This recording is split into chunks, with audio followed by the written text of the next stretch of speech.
round two, joined here by Gareth Wheeler and Tim Bezbatchenko. And Tim, if we could just go back a little bit, how this deal all came to be. You know, they say first impressions are everything. And they were saying Sebastian anticipated that someone was going to come off the plane in a suit and tie, all stuffy, but you didn't play that. No, I think it's a relationship. You're courting people. You're trying to express who you are as a club, and as a person individually, but also as a club, and what we're trying to convey. So when we traveled over to meet with Andre, obviously knew him before.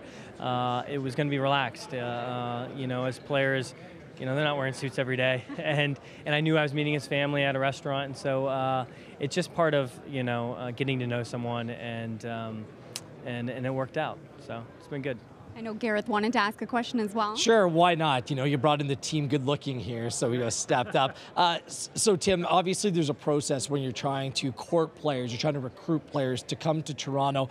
And obviously some players from overseas, they have a difficult time adapting. From my understanding, you guys were very upfront about the travel demands, different things around MLS. So what convinced you about Sebastian that he would be the right fit? He is the right guy for MLS and Toronto FC.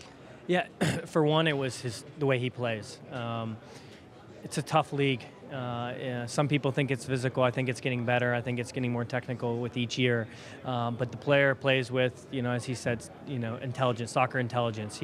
He's quick enough. He can move laterally.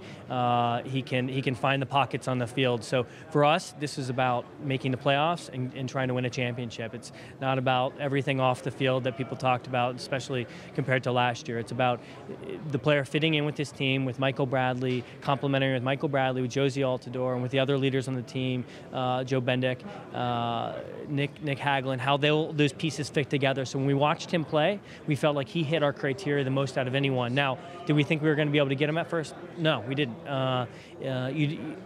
It doesn't matter if you're Manchester United or Toronto FC. You don't know if you're going to get your top target, so you have to have plan Bs and plan Cs. But what was special about this was that his representative Andrea, D'Amico, and Seba were looking for a project that was different. They see soccer on the rise in MLS, whereas maybe it's not on the rise in Serie A. So they see this as a league that's continuing to evolve and playing better soccer, and he wanted to be part of it.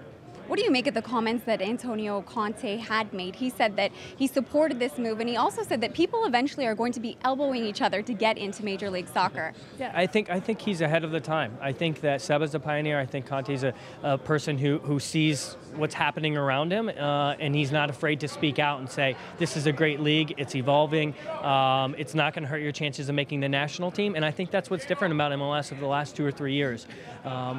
Unfortunately, not all the national team coaches are saying that right now, but I think you'll see that their opinions will change over the next couple of years. Well, thank you so much, Tim. Are you going to brush up on your Italian language now? I was working on my Spanish, but now I'm going to have to switch over to the Italian, yeah.